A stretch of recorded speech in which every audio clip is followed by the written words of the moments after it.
Okay, here's video number 4. Here's the question.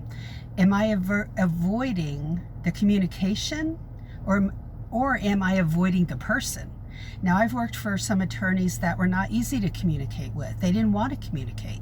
They wanted to be in their office and not be bothered by staff or even other attorneys.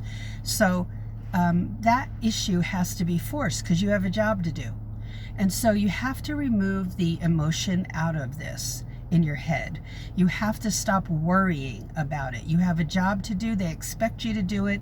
They expect you to be responsible and have ownership of that job and your duties. So you've got to say, look, I need to talk to you before you go today. We have to go over like a few things and make sure that I've had to go in the office, knock on the door and say, do you have 5 minutes?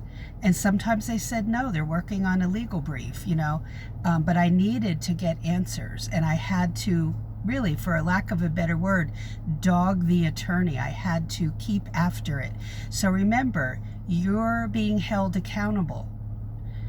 Keep after it. You want to be able to get all the answers so you can do your work, okay? So stay tuned for the last video in this series, video number 5.